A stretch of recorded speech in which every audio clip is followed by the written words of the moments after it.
Okay, hello everyone. So I know I did this video before, and I feel as though I didn't really add in how I felt about the whole situation. And so a lot of people that are concerned about this particular issue with the HR 40 and reparations for African Americans or African American people in the US.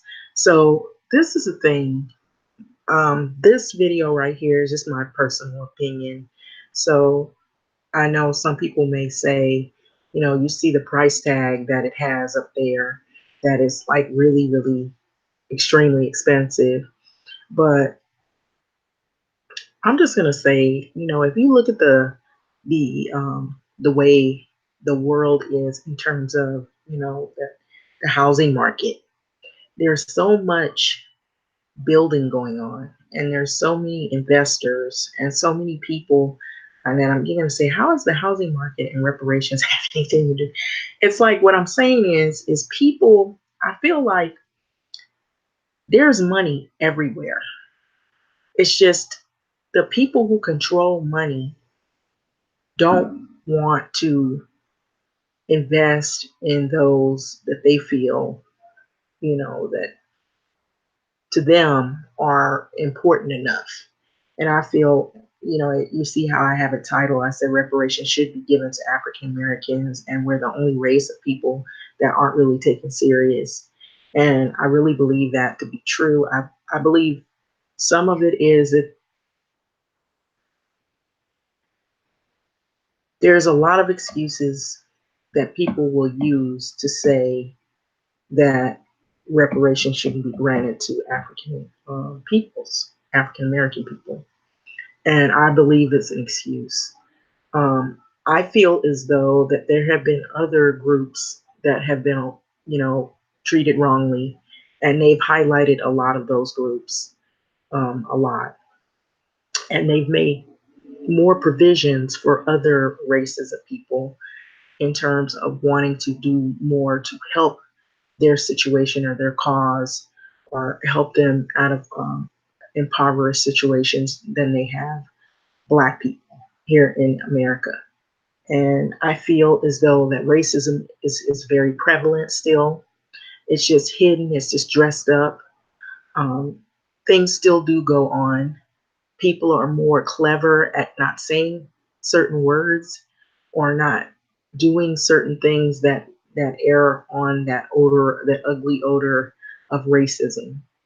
Even though people who know what that feels like, people of color, people who are Black, who have been discriminated on their job or who have been discriminated through housing, who have been priced out of neighborhoods, who have been mistreated, or they dance around certain subjects, but it all boils down to racism.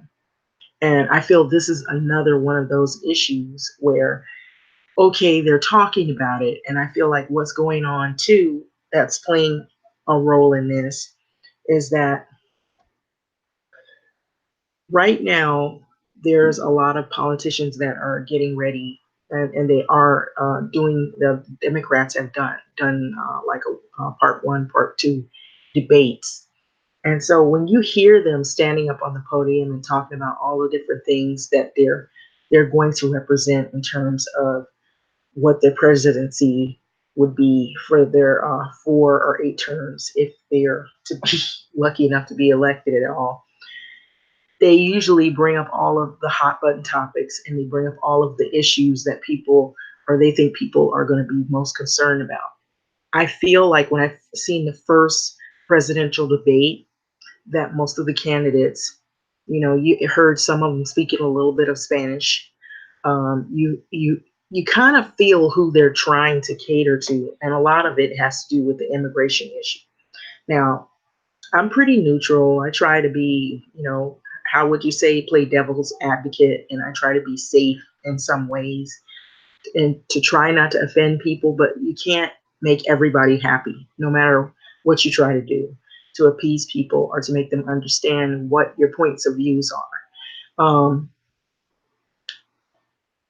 How I look at it is, I feel like there's a lot of anger, there's a lot of resentment, There's a lot of frustration. There's a lot of debate centered around um,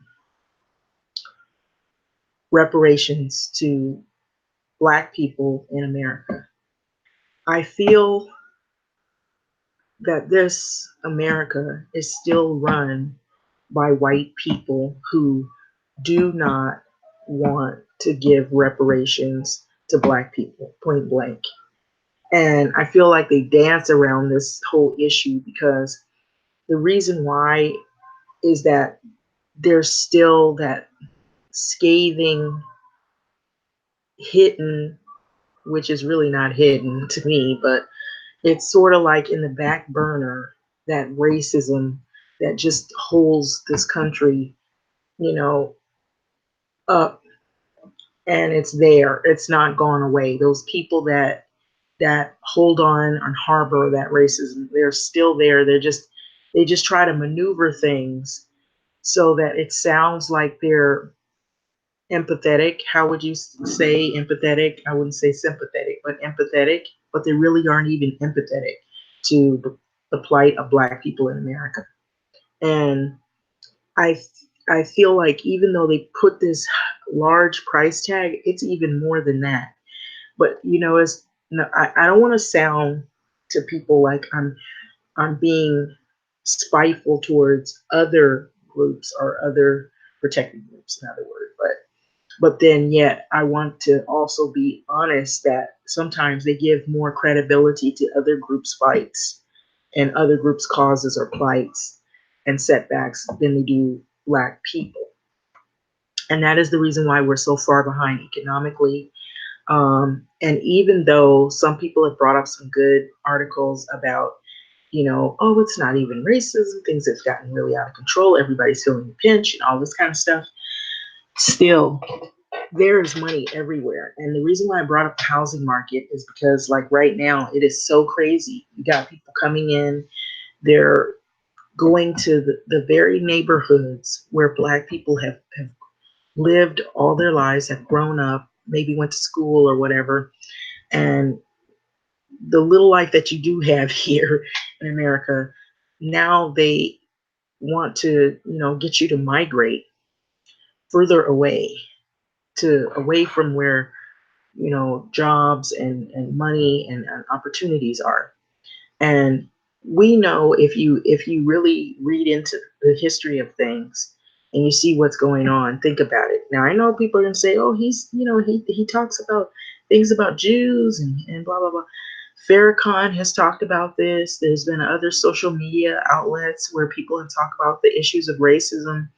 And I know some people are more militant than others, but to be honest, we do kind of need that, because who is going to represent Black people as a whole? Who is going to be the bulldogs that'll go in there and stand in the face of hateful people who they are just concentrated on their egocentrism in the economics of America and holding down the state so that only their people thrive? And that's the way I feel that it has always been. And that's my honest feelings. I feel like people try to mask what they really don't want to do. And whenever you notice, whenever there's other issues, they try to highlight the issues of other groups, other races of people. And they want you to feel sympathetic to them, and they want you to donate money. They want you to see their story, hear their story, and they want you to cater to that particular group. But when it comes to Black people's problems, they want they want to make an excuse. They want to say, well, he shouldn't have been out there, or how do you know that that really happened? Everything is questioned. They always want to raise doubt to a story that involves Black people's tragedies, and they, as in whoever these people are, that kind of want to build a narrative to make it look like Black people deserve their pain, or we have kind of put ourselves in a trick bag, which we really haven't. It's like that trick bag has just been set out there for us to fall in it. And I feel like they use that as a tactic to try to flip around issues to pin it back on Black people, to make them look as though that, You had your black president. They always have an answer or an excuse as to why they don't want to empathize or they don't want to see things for the way they really are.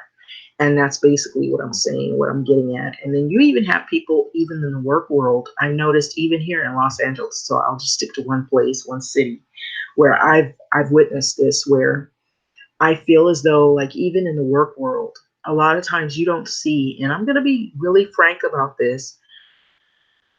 Take, for example, some of the jobs that are here in Los Angeles. Now, they've been doing this crackdown on immigration and on people who are undocumented. And some people feel like they're being unfair to immigrants, they're being hard on immigrants, they're being mean, and that immigrants aren't just Mexican people, but the majority are, and Hispanic people, but they always make the face of immigration be Mexican folks. Let's just be honest. Let's call it what it is. And so I'm not saying that they aren't discriminated to Hispanic and Mexican people, but what I'm saying is they're extremely discriminating blacks black people here in America still. It still happens. And people don't want to acknowledge that. And so that's why we have to seek out our own channels and stations to hear what's really going on for us in terms of our people, because the news doesn't really always cover real stories or real things that are happening in regards to black people. They only like make fluff um, news stories, and very little do they give a platform to black people and the plight of black America. And whenever people start talking about race or start talking about reparations or start talking about rights of black people, they always want to have an excuse. They always want to debate on those issues. They always want to like kind of like they'll prop it up for a little while, and notice it's only coming because elections are here. And see, what they're trying to do is they're trying to build a fan base of black folks, and the majority of the quote unquote that are here are the people who are Hispanic or they're Latino, because that's the thing right now. And so what these politicians are trying to do is they're trying to basically get the vote of Latino and Hispanic people. So you see them on the podium. If you've ever watched any of the part a segment of the debate that has gone on, um, although there's the second part of the debate. I was going to watch that. I watched the first one. I noticed that I feel like they appease more to the Hispanic people because they want them to vote. Because the more numbers of people, the more people you have to vote. So you got to say the right things that people want to hear. And they've done this with black people the same way. They'll visit your churches, politicians visiting your churches. These are people that really never have invested in the communities of black people. And you only hear about them or you only see them when they want to get voted in. And then when you want them to actually be proactive and carry out the things that they claim that they're going to do for the community, it never actually gets off the ground, or it never is something that's a reality that takes place. And so that I know I'm saying a lot here, um, but I'm saying it in a way that people understand, because see, a lot of stuff is said on social media and then people take it the wrong way, or they want to report and make it seem like you're somebody that's being like hardcore against other races or other groups of people. But when you want to talk about some of the atrocities or some of the things that are happening in regard to people that are black, people, they get mad at you, they don't want to hear it, or they say you're race baiting, or they make up all these excuses because they don't want to acknowledge the fact that racism is still prevalent in America and that black people are left far behind in terms of the economic ladder and equation. And even in the work world, I noticed that a lot of you don't see as many black people that are managers or that are bosses or that are leading companies. There may be a few. I'm not saying there isn't any at all, totally, but it's almost getting like that. Yeah, honestly, when I've gone to it depends, I guess, on the neighborhoods that people will be in. And I believe it is true when you have a group of people that are like managers or CEOs or the head of companies. A lot of times they try to look out for people who look like them, and some of it is in the best interest, and some of it is to kind of uplift their people. to see that they become successful in some ways. And so a lot of that has happened because you have a lot of most of the bosses that I've seen, if they're I haven't even really seen that many white bosses anymore. So that just to give you a clue about what Los Angeles is about. Most of the bosses are like Hispanic, or they look like they're white, but they're not really. And I'm going to say that they're like Mexican, American, or whatever, and they can just like boom get a job. And like some of the candidates were up there debating, or they were up there like basically giving their input. They were saying, well, the immigrants didn't do anything to you. The immigrants didn't take your jobs and stuff like that. And these are people that either they are not really well invested in the poor black communities, they don't see the plight of black people in America, or they don't even give a shit. And they see things only one way, or they're saying things to tickle the ears of immigrant people, or people who come from those particular backgrounds, because they're hoping that you vote for them. And so it's easy to say those things when you're standing up there and the lights and cameras are on you, and to sound like you're about diversity, but it mainly gears towards, helping people that aren't black. And let's just be honest and call it what it is. But, you know, th- these talks are well overdue. And they're really, really like sad, because even though I could say I could give credit to the fact that they are bringing it up, but that's it. That's it. This has really been brought up long before, many, many times.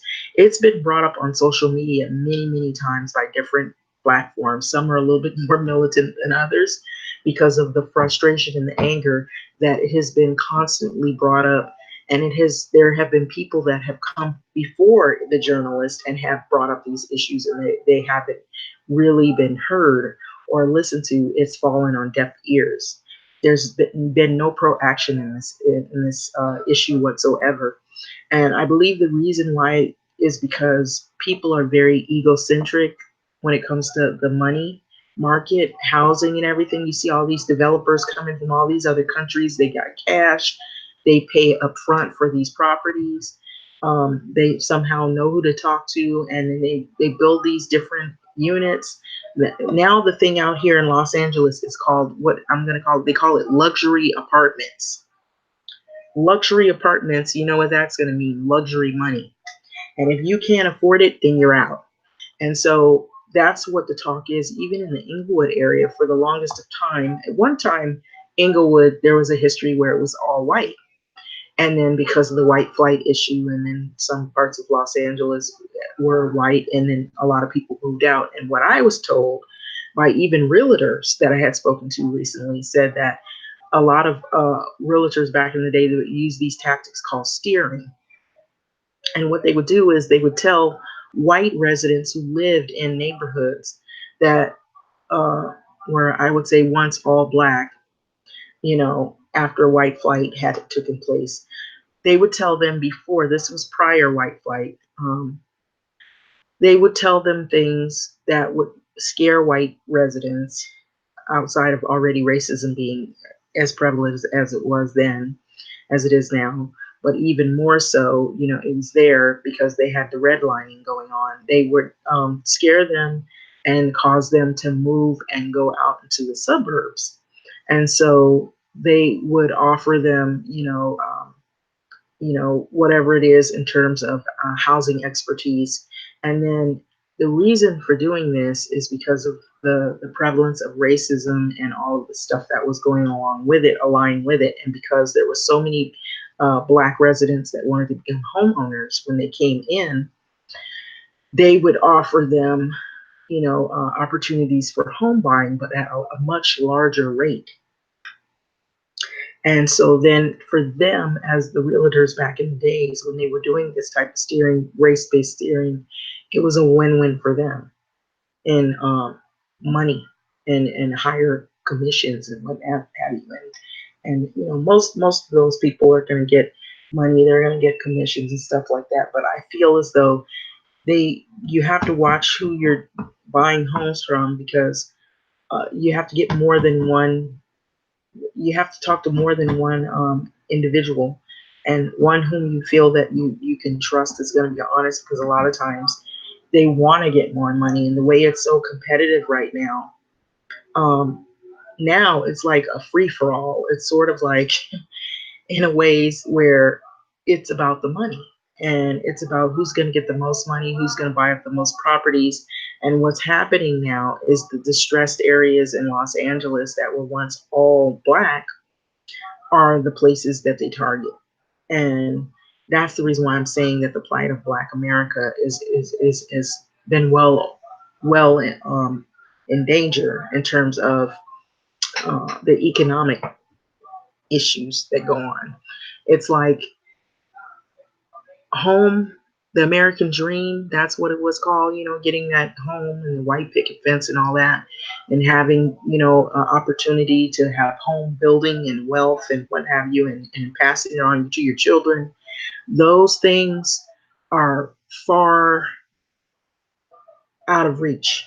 And it has become so even more now that they have people coming from foreign countries that are investors in big money market businesses in terms of um, home buying.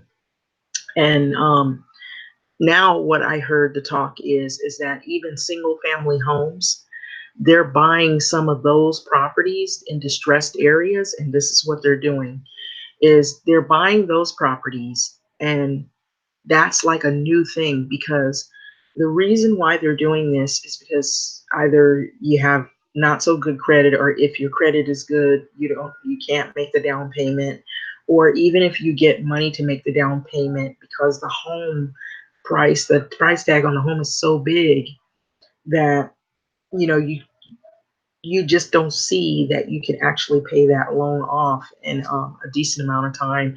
The other thing is that sometimes people they don't want to, they don't want to. If you're a first time home buyer, if you're in some of these there's like four loans. I think one is the VA, one is conventional, then there's two others. And so I'm just kind of throwing it out here really quickly, but then yeah, and one is FHA, and then there's another one. So I'm just thinking off the top of my head for what I know. What happens is that if they do an inspection and the home is not up to par for that particular loan package that you're trying to get or whatever, then they can't. If you're a first time home buyer, they don't want to sell you a home that has all these repairs that are needed. And I think that's the other one. There's one where if you're able to get a loan, I think it's USDA. That's another one. Like and there's homes that some people, they're able to, maybe they have like skills in fixing things up and refurbishing their own home. They have carpentry skills, maybe they have family members that know how to fix things and stuff, but a lot of people normally don't know how to fix things. They're not Home Depot skills equipped. So so it makes it more expensive and costly to hire somebody, a contractor, because they want to make their money. And so, like, if you buy a home, it's not like in an apartment where you can call your landlord and have them to come fix something. You have to call somebody, a private company or whatever, outside company, and have them fix something that is broken. And it could run you a lot of money. Roofing, plumbing, lighting, uh, uh, refurbishing something that maybe has been like outdated for a number of years. And so those are issues. And so a lot of times people don't want to get into that, and they can't afford it. They start thinking about all those possibilities, like we move in a house, if we do get the mortgage, how are we going to be able to keep up the upkeep of the house? And so a lot of times that's where people are stuck in that conundrum. So that, I feel, is those are issues that if they really wanted to create, like they say they don't want to make payments to focus. Notice I got it on that. Okay, you're not paying anybody, but you want to give reparations. In what forms? They mentioned something about mental health. I haven't yet to see that happen. Um, I had mentioned like free mental health care, and like careers, offering job opportunities by education, free education for all African Americans. paying off student loan debts to all African Americans. And so, if you're not actually paying anybody lump sum of money in cash, you could help African Americans who have gone to schools or who want to go back to school, so that you can clear their student loan debts for the ones that have attended, and the ones that want to go or want to further their education, make it more accessible for those people to do so, especially with the scandal that recently happened at USC and some of the other well-known prestigious universities, where you had well-known people who were wealthy, and that wasn't enough to have their own wealth and their fame and everything and have access to these schools, but they paid people to take tests for their children. They paid professors and certain instructors and what have you, so that their kids can get into these prestigious universities, which, as African Americans, the percentage of students attending these universities is really low, and it's really extremely hard to get into those schools unless you have a full ride scholarship, or you know somebody that knows of somebody. And then when you're a black student, a lot of times there have been some issues, even with USC, where when they hear your name or they know that you're African American, you have a lesser chance of getting into those universities. And so, even with a 4.0 or best grade point average, the percentage of African American students attending those universities is extremely low. And so, those are things that they could start if they really wanted to do something that wasn't, in the form of, or the focus of giving direct payments to people. You know where the money is going. The money is going for education. The money is going for mental health. The money is going to, again, now I'm going to mention this, housing. That's been an issue, a long historical issue for Black Americans in this country. And if they were able to give opportunities to Black people so that they can achieve housing, and now that you're hearing all of the issues around it about high rents and people that were in neighborhoods that lived there like for a decade or more being priced out of their neighborhoods, give African Americans more of an opportunity to try to get into the housing market, to where that they can, raise their families, that they can be in a secure set situation. But I feel as though that will never really get off the ground, or never, the opportunities won't never be there for a majority of people, because there's the prevalence of racism in America, and I feel like it won't ever go away. Now, I've heard other people who are well notable who have been blasted for some of the things that they've been saying, because they took offense that these people were, race baiting, or either they were against other races or other groups. But the reason why you have some people that are very militant and very angry about these situations, because they've gone on for like decades and decades. And we've seen where people will bring up an issue and then all of a sudden it'll fizzle out just like a firework. And, it's like they're dancing around these issues and tickling the ears of people, and they want people to kind of sit back and wait to see what happens. And we know what's going to happen. You're going to hear about it, you're going to talk about it, but you're not going to see any action take place. And you notice that when they come up with these issues, there's something that they're a law that whatever was happening, they're going to pass. Like recently, they passed something where um, now they've granted here in California an opportunity for African Americans to not be discriminated. And here it is, 2019, based on their hair. And I feel as though the reason why they're doing this is because, and I know you're going to say, no, no, they were just trying to be nice. No, I don't think that's the reason. It's because this issue of HR 40 is coming up in reparations. So they figure that they're not going to grant anybody any of this, but we will allow you to come to work with your natural hairstyles. We're not going to discriminate, because there's other states where they have, like even to this 2019, they have discriminated kids from working at theme parks, like in Texas and other places, where if they have dreads or braids, they don't want you wearing your natural hair. And so, these stories have been coming out. People have been videotaping a lot of things that have to do with Black people being discriminated, doing everyday things. And so, a lot of these stories, enough of these stories has come out. It's even filtered into social media, to where, social media is so big and it's so prevalent, where people, they see stuff and they hear stuff and now they're listening, but it either angers people or they get on board or they try to find solutions and they talk about it.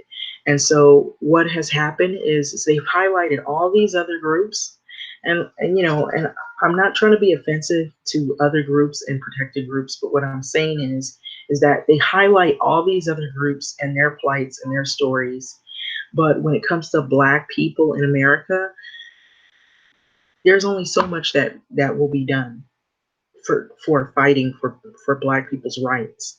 And even like the Central Park Five, when that thing came up, you noticed how like, I don't know if you've seen that prosecutors and people from back in the days are coming out because they're losing their jobs. A lot of people have seen the story and they see what's going on. And black people that are here in America that have had issues with law enforcement or the judicial system not being fair, they know this. And so when you see stories like that, it's not uncommon. And like even right now to this day, somebody's being treated like that. And it's not being highlighted. You're not seeing it because, when you don't see it and you don't hear it, it's not a reality until you see it in before your face. And so a lot of people see this and take offense to this because this right here is real. There's so many people that have been thrown away and the key's been thrown away. They've been locked in prisons for simply being at the wrong place at the wrong time or accused of something they didn't do. We have senseless killings, based on what colors of clothes you wear, simply because you're a black man, or, you have to have the talks with your kids if they're driving, how to put their hand on the dashboard, how not to reach in their pocket, even if they're looking for an ID. Sometimes that doesn't even work. And so for any of us to see this stuff going on and you're a black person, how could you not feel some type of way? And people who aren't black and who haven't had those experiences, it's easy for them to say, you know what, I don't want to hear about racism. That's because you weren't discriminated like black people are on the daily.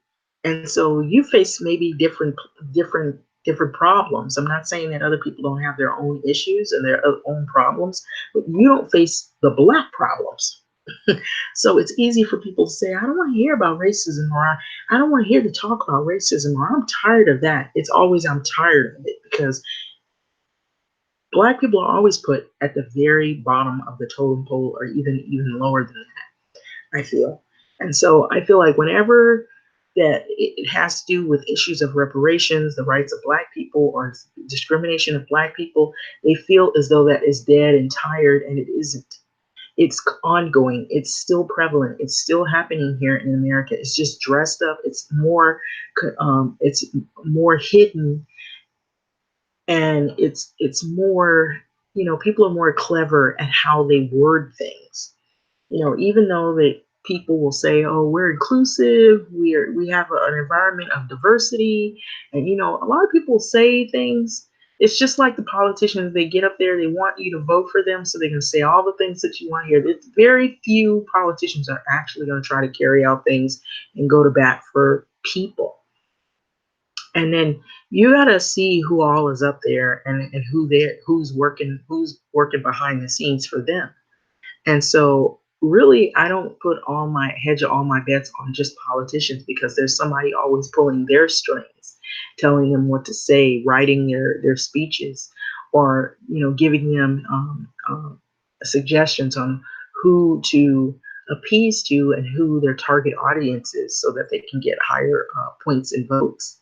And so the thing is with this, I feel that reparations, when they keep bringing these things up, I feel like it's because they're on the campaign trail. They want to make it seem like they're trying to do something for black people.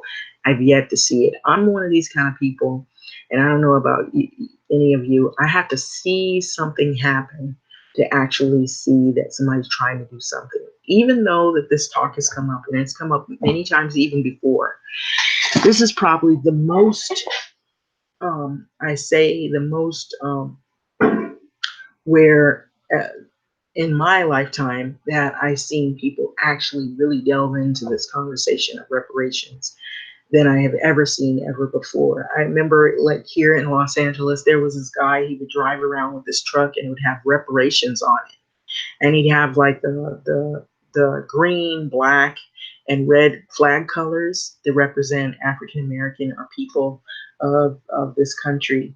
And he would drive around with this truck and it would have reparations now. And he had that. I think this guy, he's still, I've seen him recently, and he would drive around in the Lamert Park area. He would go to like all the African Pan African festivals, and then every now and then you'll see people who will talk about reparations or they'll talk about the rights of Black people. Those people, they're always sort of in like a hole in the wall or in a corner, or they're in their own little small cul-de-sac in Lamert Park. And when there's like a Pan African festival or event, that's when you hear these issues come up again and again, and they're never highly publicized. They're never widely publicized until now, because you have celebrities that have jumped on board, like Danny Glover and some of these people who are talking about this because they really are believers that this should have taken place and it's long overdue. And it's not an issue of, oh no, no payments. I really do think there should be forms of payment. And if you don't want to directly give people checks, of course, because you don't, there's the excuse that came up that, oh, there are people that are coming from other countries that are Black people, but they're not African American. And so if we give African Americans checks, and there's a couple of things that would happen. How that would fizzle out, or how that would backfire, is that you're spending it you're giving the money back to the very people that you claim have done all these atrocities throughout history to you. And that makes a lot of sense. It does. Because think about it. Typical people who have not had very much money or had very much financial literacy tend to be frivolous with money, and they're not good at saving money or investing in things that are going to really go make their money go further for them. And so a lot of times they'll tend to go get shoes, get clothes, get new cars. In cars, you could end up with car loan debt, and then they'll do things like move into another apartment, which is probably going to be high priced. They could go up on the rent on that. You could get kicked out the next month. They're not going to invest it in like maybe the housing market, or try to put their money in a savings account, or try to build their money, or try to put it away so that they can retire, build some kind of retirement account or something like that, because they don't have any financial literacy or control of how they use their money. They are pretty, what you call, immature when it comes to money matters. And so that's the reason why they felt like it shouldn't be in the form of payment, because it would backfire. It's like you're contradicting yourself. You're giving reparations to people, and you're wanting them to you're wanting to say, I'm sorry, and then here's the money that we owe you for all of the atrocities that people before you that came here, and then that it has impacted your people now to this day, where you can't get ahead economically. And here you are, you get this big check, and then you go out and go on trips and cruises, and then you're basically giving the money back to the very people who have done all these horrible things to people before you. So I get that. The other thing is that, like I said, still you could give people payment, but in the way where it makes sense, where the money, where it's going. It's going in that housing, to building housing, or to buying land. Now, somebody brought up this issue, and I was looking at it earlier.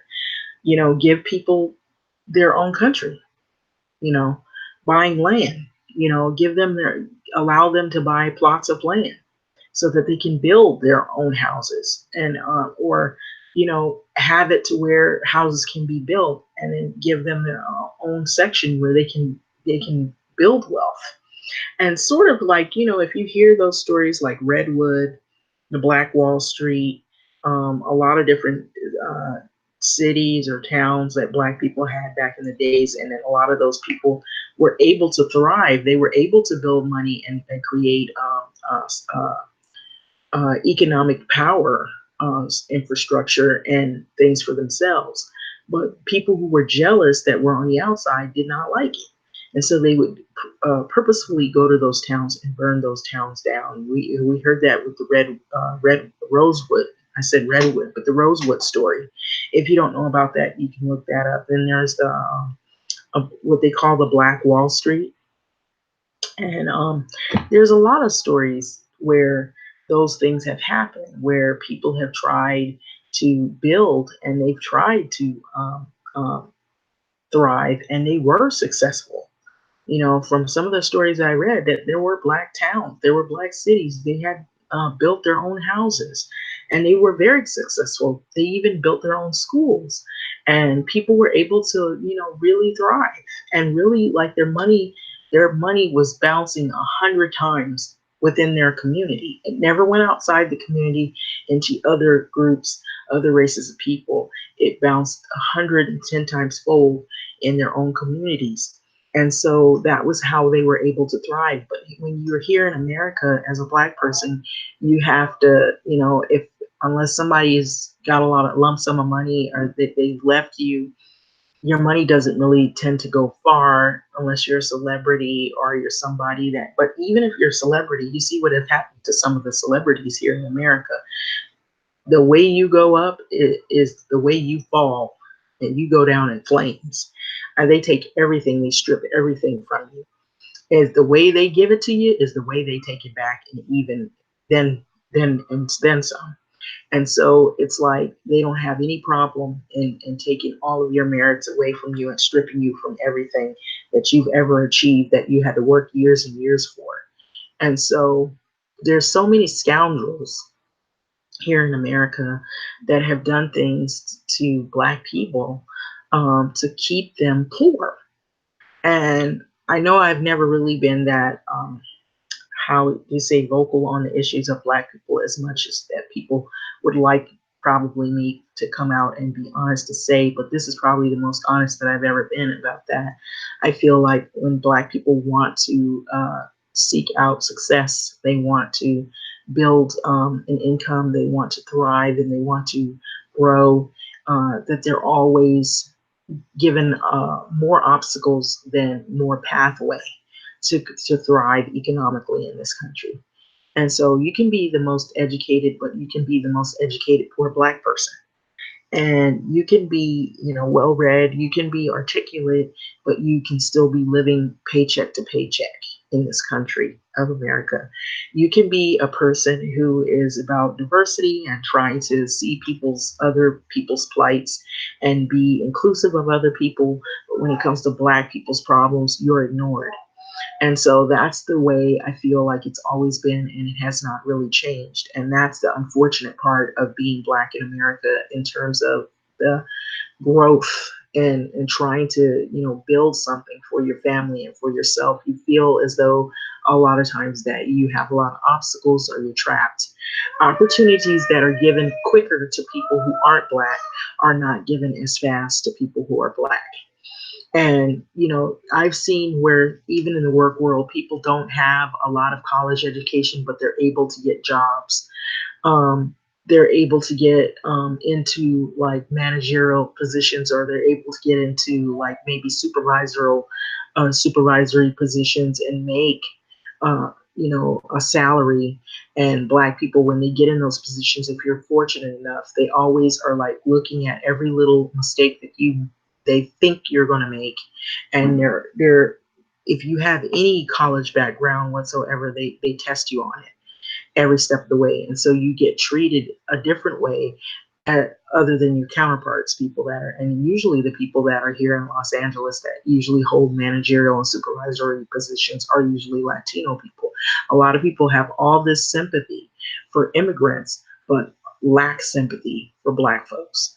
And so I know I said a mouthful, but it's the truth. I'm going to say it again. A lot of people have all this sympathy for immigrant people that mainly are the face of immigrant peoples like Hispanic and Mexican. But when it comes to Black folks, they kind of look down, or they turn a blind eye, or they don't have any empathy whatsoever, and they don't want to hear anything about race relations in America having to do with how Black people have been treated. And when it comes to economics, they don't even feel like you are owed reparations, even though the Jewish people have been acknowledged to get reparations. Even Asian people have gotten payouts, and Hispanic people, in terms of the Indian population, have gotten some form of a payout in some ways. I'm not saying that the situations have gone great, but they had been recognized in some respect, in a lot of respect, and people do see their plight, they see their situation, and then they take hold and they say, oh, we got to do something to help these people. But when it comes to Black people's plight in America, oh, they don't need reparations. They're not going to spend the money in a good way anyway, which some people aren't going to do the right things no matter what. But there are a number of people who know what to do, who know, okay, this is what I'm going to do to put some money away for retirement and blah, blah, blah. But the other thing is, too, when you're in America, you get taxed heavily the more money that you have. So, in a way, even if you have the most well intentions, your money is going to be taxed so heavily. The more money that you acquire, they're going to take a chunk of it. And so that's the other thing. If you will, if I'm playing devil's advocate in this situation as a Black person, if you do receive a payout, even if you win lottery winnings, they tax it heavily. And so that's another thing that is pretty like a pretty much discrepancy on the part of getting a payout. Whenever you get given a lump sum of money, they tax it. So if they could do the payout in the form of where it would not be taxed, then you know that, oh, okay, there's more than just empathy. They really are trying to get you to have some type of income so that you can have a fresh start, to try to do something with it. Now, the other thing is that when you talk about giving people payouts, be careful, because they did mention this. They said, "Oh, it will create a problem with race, more problems with race relation, and it will cause more racism to happen." You can't cause any more racism to happen than what is already going on. It is already here. It's not going away. It has never went away. It's just dressed up. That this situation is always, whether you give reparations or you don't give reparations, there's going to be racism whatsoever. I just don't really see that it'll ever go away. um the other thing that I wanted to say on that issue is that I feel like, um the way things have been worded and coded in a lot of these messages, when you see these stories, how they're talking about slavery had, or the bill's focus on, was not to pass reparations, but to research the impact of slavery. There's been enough research on the impact of slavery. Why do we have to research slavery when it's already been researched? That research to me is that okay, we have to look at what slavery was. We don't know. So when you don't know something, you research it. And so isn't that what college professors tell you? It's like, if you don't know a subject, you want to research it so you can get a better grasp on what all was involved in that whole situation. And so the reason why they're saying research is because we want to know the impact. You already know what the impact is. You don't have to research something that's already been researched. You know that today that a lot of Black people cannot afford to live in certain neighborhoods. Even in the poorest of neighborhoods, they're living probably below the poverty level, or darn near, unless they have a job that's holding them up. And the job, more than likely, the boss is not Black, or the manager is not Black. And if you're able to get in and your foot in the door, you have to kiss somebody's butt just to get up in there. Or you're lucky to get a position. You're fortunate to get a position. And then when you do get the position, you got to be watching your back, because everybody's watching every move you make, because they assume that Black people are not competent enough to hold down a supervisory position, because we just don't have the skills to do so. So we always have to be underneath somebody that isn't Black. So that's what I've witnessed, here in Los Angeles. I don't know if it's like that anywhere else, but that's what I noticed. And when I went to the Carolinas, and I'll be honest, most of the jobs that were like the lower wage jobs, like McDonald's and Denny's and all those places, there was a lot of Black people working in the South. And I think the living is cheaper out there. But when you come to Los Angeles, most of those jobs, like McDonald's and all the Burger King and stuff, you see Hispanic people, Mexican people working in those places. And you see every now and sprinkle of black people working there, but most of the people that are holding those jobs down and working there, McDonald's, like if you go on Figueroa over by USC, most of the McDonald's, there's nothing but Mexican people working in there. And you can count on your hand how many black folks working there. Most of the black people are trying to work jobs where they make more money because they're trying to pay the rent and the bills because they don't have large families, that live with them. And most of Hispanic families have like 4 and 5 kids. And so a lot of times, if they don't have a lot of skills or they don't have a lot of education, usually the younger people have more of the education or go to USC or they have opportunities to go to colleges and whatnot. The older people have come from other countries or whatever, and they don't have as many skills or they wait later in life and then they go back to school and they get maybe a certificate or what have you. And the younger people end up getting more education and educated, and they'll stay and like buy a property and they all put their money together because they have big families. And so a lot of times what happens is if somebody dies in the family and the kids get, if they have a parent that dies, they get paid some type of compensation for the death of that parent. And then, like, if you had 9 kids, then you're getting a payout for the 9 kids. You're able to buy a house. That doesn't always happen for black folks because, we were told, and most of us were told, that you're not going to get any more payments from welfare. Let's just be honest. And so, if you have all those kids, then you ain't going to get paid. And so, therefore, we don't have as many of us. We won't have like 3 and 4 and 5 kids because we just can't afford it. And we're already threatened that if we have that many kids and we're on welfare, we're not going to get paid for all of them. But when other people come from other countries and they're not black, it seems like every kid they can have 20 kids, and each kid they're getting welfare for. And so that's what it looks like. That's what I've seen it to be. And so I'm getting mixed messages here when I'm seeing some of the politicians get up on stage and debate about the plights of immigrants. And yeah, we know there's bad things happening in those countries. We know people were trying to get a better life, but black people have been trying to get a better life for more than 400 or 500 years. And we're here and we still don't have exactly what we need. We haven't still have yet to see the better life. We get ignored. We get told we're race baiting. We get told we're racist when we bring up the issues of reparations and what happens to black people and apply to black people in America when it comes to economics and trying to get educated and trying to build a family that you can leave wealth to. You're told all these things and they dance around the issues. So that's how I feel. This is more of an opinion piece. That's how I feel. I feel like we're ignored. We're never really taken serious as black people as a whole. And so whenever those issues come up, there's always this song and dance and this ignoring and people who don't want to really listen, give a listening ear on these issues when it comes to the race relations in America for black people. And so anyway, I'm going to let this message go, but I feel like the housing market is another way that they could start trying to help people.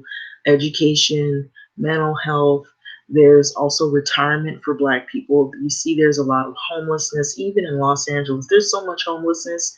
There are black people, mostly black people, that are homeless. When you go to Skid Row, just look at Skid Row. If you go down there, they're on drugs because I feel like I don't know if I know I'm really going far with this, but when I was here in the 80s, they put a liquor store on every corner. And black people in the communities were complaining about that because they put a liquor store on every corner, and Korean shopkeepers or liquor store owners or whatever, people who were looking for you to come in. They wanted you to buy liquor and cigarettes and all these things that could eventually end your life or shorten your life.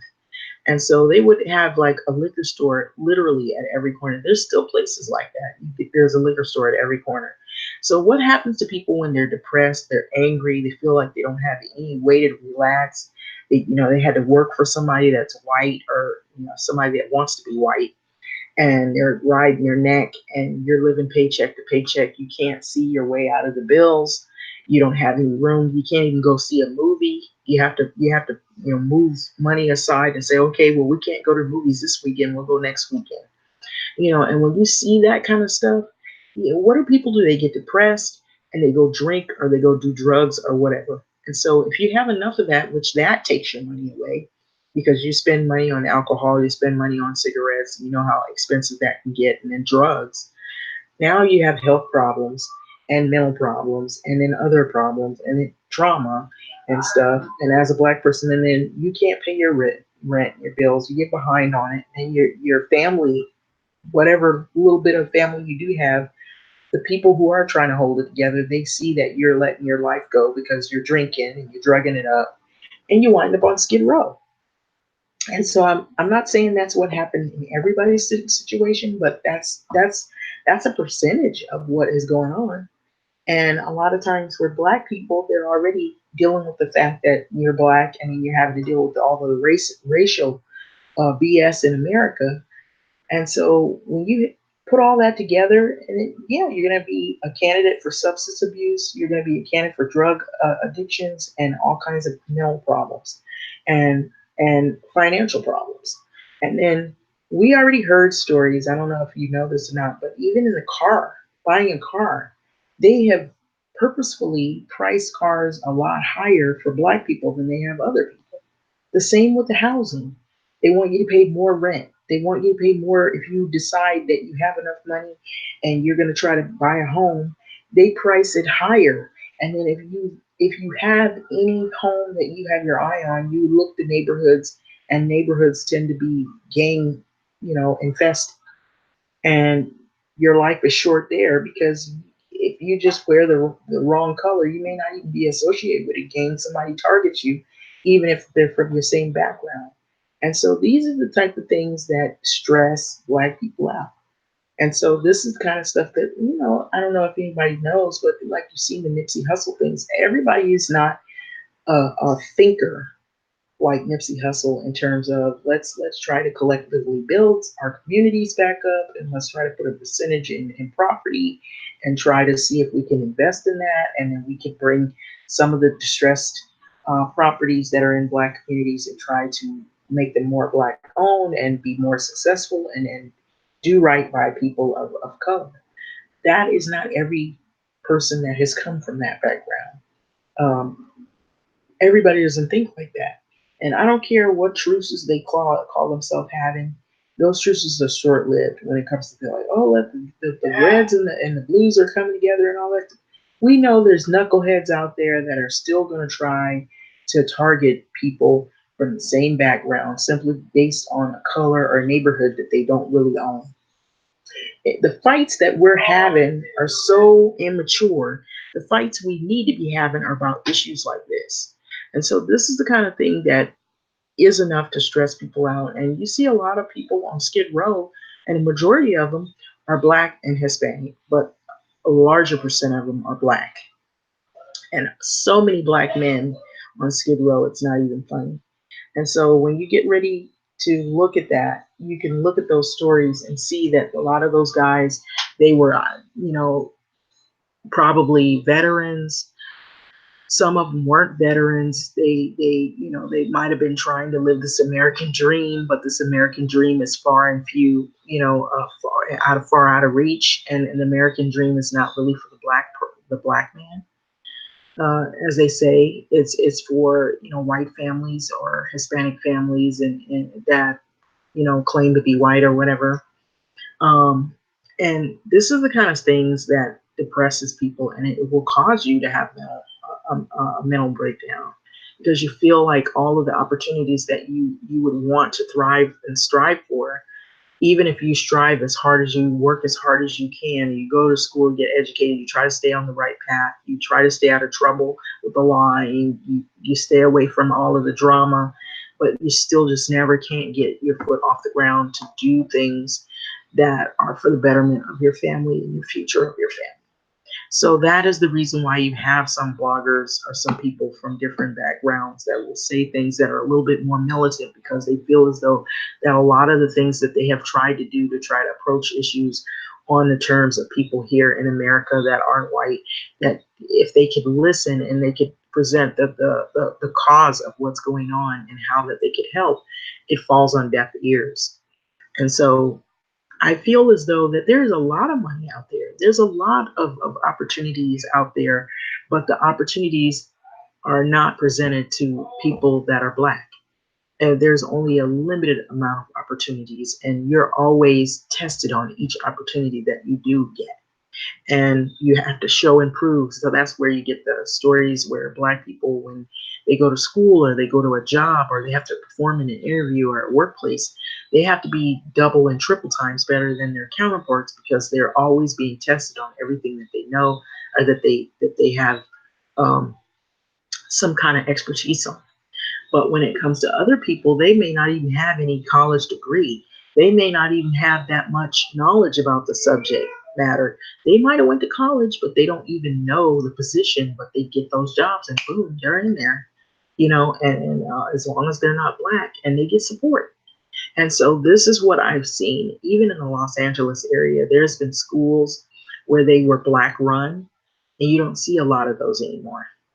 You don't see a lot of those schools for the kids where the lead teachers are black, the lead administrators are black, and there's like maybe you can count on your hand how many administrators are black, and they get scrutinized, or if one is there and they get sick, they replace that person with somebody that isn't black quickly, and they don't give an opportunity to someone else.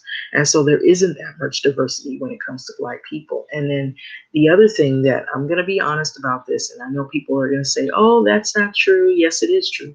Applications will say that they want bilingual, and I feel like that's a way to weed black folks out. They don't want black people to get these jobs. And so that's where that comes from. Because when they say bilingual, they're saying, well, it needs to cater to the people that are going there. Well, you know what? It needs to cater to the people that have always lived here too. So I feel like if it's going to be diversity, then you have to look at the whole spectrum. Don't just look at the, okay, we have to cater. It seems as though they show favoritism in some places, in workplaces, in some settings, in terms of getting hired to jobs to people who are Mexican American or people who are Hispanic because they look closer to white. And that is an unfortunate thing in terms for black people, because what it does is it's like, even though that the Mexican person that is going for that job, they may themselves individually may not be discriminatory, but the power structure that is in charge is discriminatory. That's what we're seeing. And so people that have understand where I'm coming from have dealt with that. Maybe that person that is going for the same position, they may not be as spiteful, but the competition is not fair, just to people of color. And so it doesn't give a fair playing field, a lot of times, in a lot of cases. And then if you are able to get in there and get a position, you have a lot of eyes watching you, to the point to where it just seems like ridiculous. And you're even asked questions that other people aren't. They don't ask questions to them, but when it comes to you as a black person, can't tell you how many times if I went on a job and people ask you, do you actually have a degree? Did you actually go to college? You have to prove yourself. It's like, I have no reason to lie. Now, there are people that do falsify degrees. They can print things up and they can make stuff up. But you can easily see when a person is telling the truth, because a lot of these jobs that I know that I've recently went to, they will ask for your transcripts from these universities. You have to order your transcripts, and that is proof in pudding that shows you that the person actually is legitimately degreed.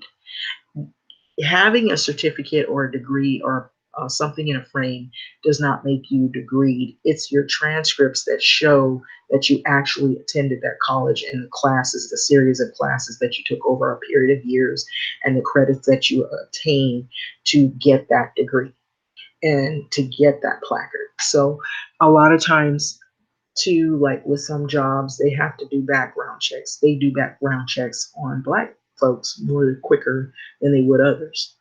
And so they claim that they do background checks on everybody, and they do, but as a black person, they're going to be checking everything. I feel like they tend to check us when it comes to criminal history.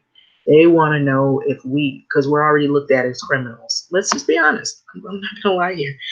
Even if you're the nicest person, they look like, oh, let's see what her criminal history is. We got to check that. Did she do it? Did she do it? Did he do it? Whatever. And so, that's why I say it's dressed up. Racism is still prevalent. It's just dressed up. And so I feel as though that these talks, they are overdue, but they have gone on, and when they've gone on behind the scenes. This is the only one where it has been highly publicized, and the reason why I believe it's been publicized as much as it has is because of the fact that you have people that are on the campaign trail that are running for 2020 president.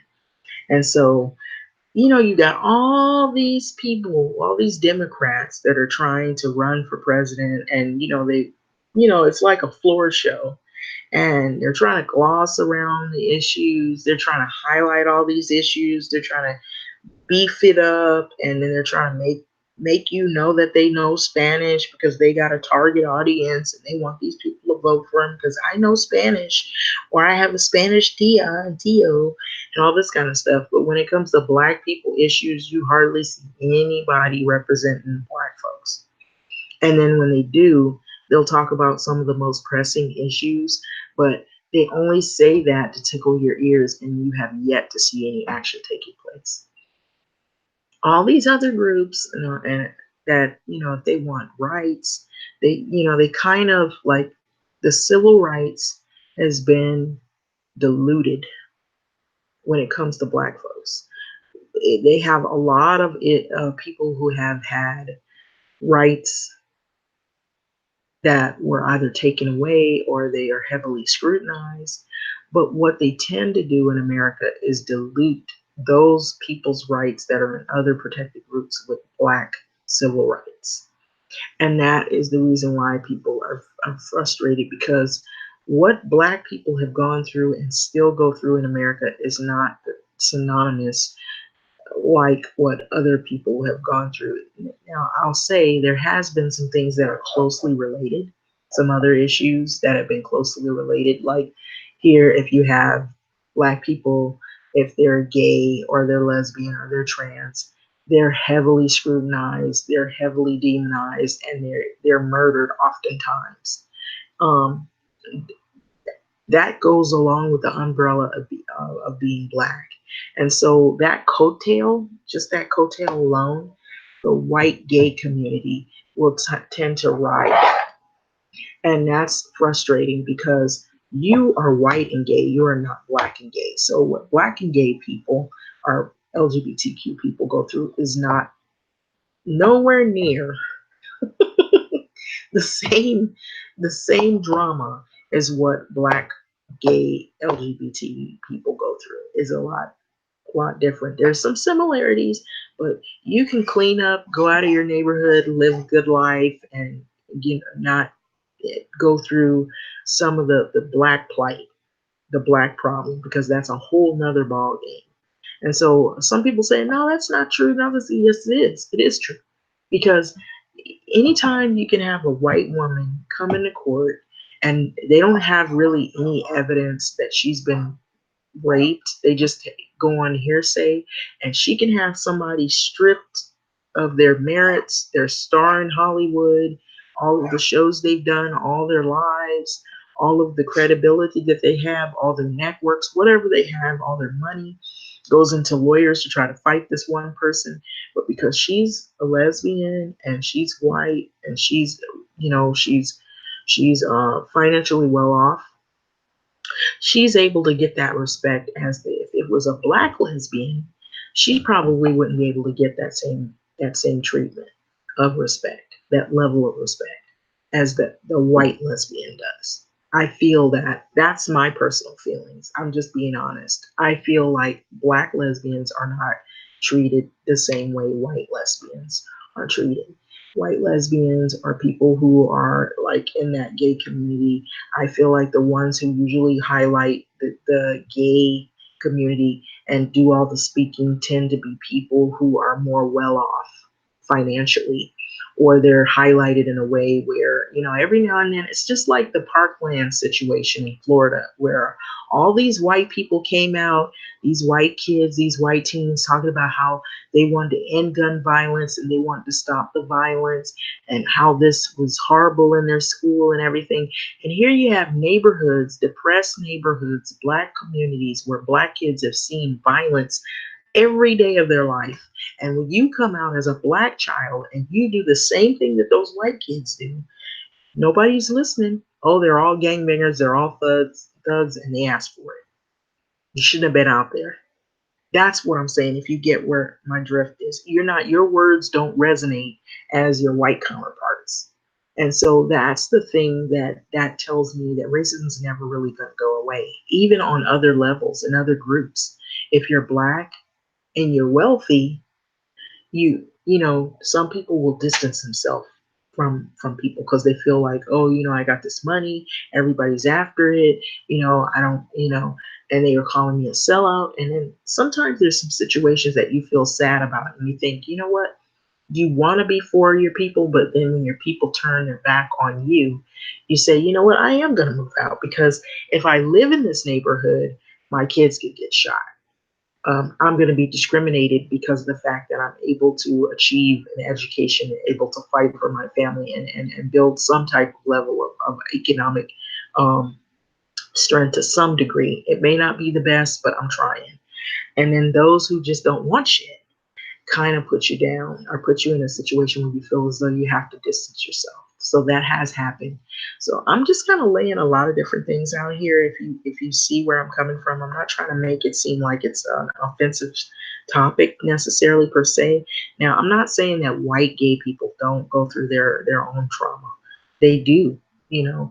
But I feel as though when a person has money and they have a lot of more privilege, I have to bring that up in terms of being white, your voice is heard, your story is, there's shed light more on it. You're able to speak, whereas though if it's a black person speaking, they can't. It's like the women's movement. There were a lot of black feminists, a lot of black women that were speaking for women's rights, but you didn't really hear them, or they're pushed in the background, or their their plight is there, but it's not there.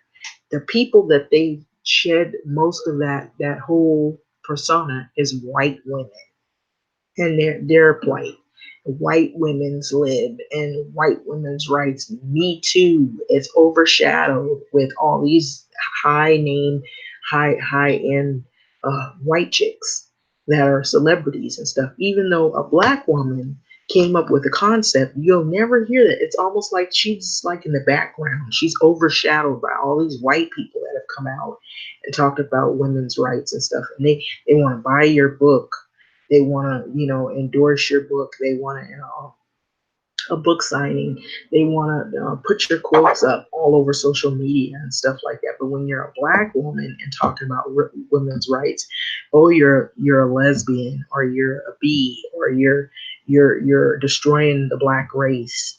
Um, you're treated a whole nother way. And so this is the kind of stuff that has happened and is still happening. It is never changed. And I feel like it never will, because people don't have the maturity level or the sense enough to understand that a lot of this is a smokescreen. A lot of reason why this is going on, because you have the same people that were controlling things back then.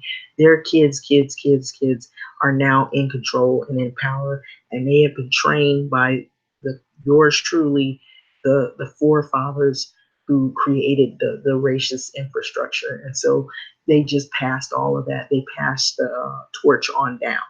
And so we have the young ones who are in control of things, who are now doing the same thing. But they'll, every now and then, the only difference with them is that, okay, we'll pass this law. Okay, we'll give them their natural hair. You can wear that to work, but you can't do this here and you can't do that. Home building, okay, we might give you a loan, but your loan comes with a high rate in terms of housing versus the white people that live over here. But somehow they can afford these high price homes, but nobody talks about where they got the money from. It's blood money. This is money from a history of racism and discrimination and redlining and coded messages that have left Black people far behind economically. And so that's where what I'm saying. I feel like it has never really changed. It gets dressed up, it gets told all these different ways. And we're the reason why we're hearing about this whole thing, this HR 40 and stuff, which you feel as though, okay, they say it's going to die in the Senate. Well, it died before it got to the Senate because they are using this to tickle the ears of people, of Black folks, so that you can vote for them. Now, you have to look at the history and the backstory behind some of these politicians before you make your final decision to vote for them, if you vote. And now that you're hearing some of the people, they're talking about all of the hot button topics and then bringing it out, and all these issues are popping up on social media. It's not really uncommon for this to happen. It happens every time they have an election like this. And so, you know, this is a race now. Now, from what I've been hearing is that if they vote Donald Trump back in again, people are predicting that it could possibly be another war even before. It could also be because of the Iranian deal that he pulled out of. And then um, the other issue is that I heard this. This is what bothers me about this whole Latino and Mexican community is that you have people that they're talking about that are dreamers and they want to fight for all the rights of these people that are in this community. But what they're not seeing is in the Hispanic community, the same things that they have done to Black people, like when they put those Black boys on the front line and had them to go to war, they're doing the same thing, but the only thing is it's a different color of people that they're doing it to. It's the same thing, but they just can't see that you're being duped too. It's just they have a funny way of doing things to make it sound like they're appeasing to you. But we, as a Black people who have lived there like for many decades, we know what this is. And so for those who don't read, who are not really well informed, they're lying to you. They're saying, okay, in exchange for your citizenship, which it seems like a bribe, if you ask me. Just look at the people that are on Skid Row. Some of those people on Skid Row got a missing legs, missing arms, missing fingers and toes, missing eyes, and some of their mind is all loopy. Is because some of those same people, they took that same bribe. They fought in the war. They fought in the war in exchange, thinking that they were going to get education, they were going to get the GI Bill, the housing, and whatnot, and they were going to be treated right and all this kind of stuff. When you look in the history of Black folks, see that there were people that were here that did all this stuff before some of these newer people that are coming have gotten the offer that if you want citizenship, then you can get full granted. You're on the pathway to citizenship, full granted citizenship if you fight in the war. And you notice how it feels like it's a setup because when Trump pulled out of the Iranian deal, that I feel like we could potentially be headed towards another war. And I feel like the reason why he's bringing that out is because he already knows that the potential for that is just so. Now, how they gain in all of that, there's got to be some level of gain that they get in creating war. But it doesn't benefit poor people. It doesn't benefit people of color, and it doesn't benefit the Hispanic and Mexican communities and whatever. It doesn't. They're going to do the same thing that they did back in the 80s, that they did to a bunch of Black boys. They put them in the front line. They're going to do the same thing to the Mexican community. They're already ripping your families apart. They created another extension. What they did with mass incarceration by incarcerating Black people, Black men, Black women, and children too, putting them behind bars. You've seen the Central Park 5 situation. They had one Afro Latino guy, and they did him the same way. Think about it. They're doing the Mexican and Hispanic people the same thing. They just have a different way of glossing around the issues. They've created these detention centers. There's big, big people behind that that are scoundrels that are making money and profiting off the backs of immigrants. We're talking all this bullshit about fighting for immigrants and stuff like that, but they don't want to really fight for immigrants. They're liars. If they wanted to fight for them, get rid of the detention centers. And you know that's not going to happen. They were talking about building some in the California area, which I believe they've already done. They're not telling you. But these people that are involved in the prison industry that talk about building more prisons, basically the detention centers are an extension of that. That's what it is, if you ask me. The same atrocities, the same things they've done to Black people, they just have another way of doing it to Latino people, if you get what I'm talking about. Now, I'm not saying this, I'm saying this in a way where you can understand the, how would you say, the comparison of the two. The only thing is that what I think is Black people by far have not been taken serious when it comes to the reparations issues. But with that being said, I'm going to let this video go. What do you think about that? I just feel like the same people that were in control back in the days, they pretty much appointed their sons and daughters to be in control of this. And they're doing the same thing. They just, the only thing that's different now is that they've let other protected groups be highlighted. They'll dance around issues. Their perfection, they perfected racism so that they know how to code words. They know how to say things that sound like it isn't racist, but you have to wonder, scratch your head, wait a minute, that sounds racist, but he said that there. They're just good at lying, basically. They're good at lying. They're good at manipulating people, and they're good at using all these issues to make it seem as though they empathize with your situation, or they have sympathy and pity for you, when they're really setting you up. And if I was, I know that some people say, well, you're not a dreamer. You don't know what those people are going through. But guess what? We see what they're going through because they don't hesitate to highlight their stories. We see that every week. And if you read as much as I do, you'll see the stories. You read it, you know other people's situation. But I feel like they're setting the Mexican community up. I feel like they're setting the Hispanic people up for the same fall. And they have been doing that with the detention centers and stuff. And even people who are citizens have been held and threatened that they were going to put them in detention centers. And they're citizens. They're Mexican Americans, and we've had some stories out where they had to sue the city and sue ICE for stuff like that. And so the same stuff that they do, discriminatory, they just have a different way of doing it to other groups. And for anybody to be sitting up there and thinking that, oh, these people are in your corner, these people, they want to help you. No, they don't want to help you, because if they wanted to help you, you wouldn't see these detention centers popping up all over the place. But anyway, and the same people that are putting out these articles showing you all the death and the killing that are happening in these other countries, they're not just happening in Mexico and in Central America. They're happening in a lot of other places too. And so I don't know if anybody's seen that, but there are Black people coming from other countries. There's wars and things and famine. You notice you don't hear anything about that, but when you start looking at that, there's stuff happening over there. Disease, that's why they call them third world countries, but disease, AIDS, the same access to education and to medicines and things, that they don't have that over there.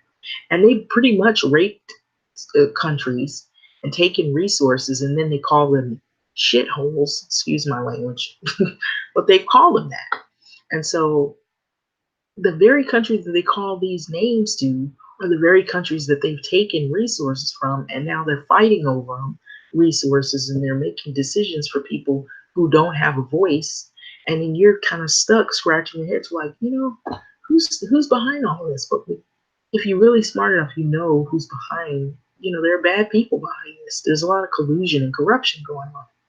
And so that's the reason why even in the other countries, the people who govern those countries, they pretty much let the bad guys take control of everything. And that's the reason why you got people moving and trying to seek asylum to other places, because they feel threatened that their voice is not being heard. They're not for the people. They're for the majority of people who control things, the bad guys who have all the money and the power. And so they tell you to go to school, work hard, and you'll have this and you'll have that. But at what expense? What do you got to go through to get those things and get access to those things? And then when you pick back the layers of an individual, is it a woman? Is the person what religion are they from, what neighborhood are they from, what background, what's their race. The census, that goes around. Um, you have these census, they do this, and I feel like they did that because they want to see who lives in the community, and that they want to see who they can vote for, who's going to be the majority vote in that community. And so the politicians, the people that run everything that in terms of politics having to do with the system, how things go in that city or that town, based on the majority that lives in that community, that's how things are run. And they're going to say all the things that they think this group wants to hear, because they're looking at your little comments. They're looking at your who you say you are on the census, whether you're Hispanic or Mexican or black. The same thing. They do this with your jobs. They want to know what race you are. And they say that they don't discriminate, but they can look at that, and if you pick whatever or you say whatever, they can still use discrimination. They just won't tell you that's what they're doing. But with that being said, I'm going to let this video go. Like, comment, subscribe, and thank you for listening. But I really believe that's what's going on. It's never ended, and I don't think it will be. And I think these talks will continue going on. Civil rights is not a dead issue. If if we're left up to me, I think that we have yet to see these things actually go into effect. But I don't know what will happen in the future. I really think it'll constantly be an ongoing battle. I could say that much. So, but I'm going to let this video go. Thanks for listening.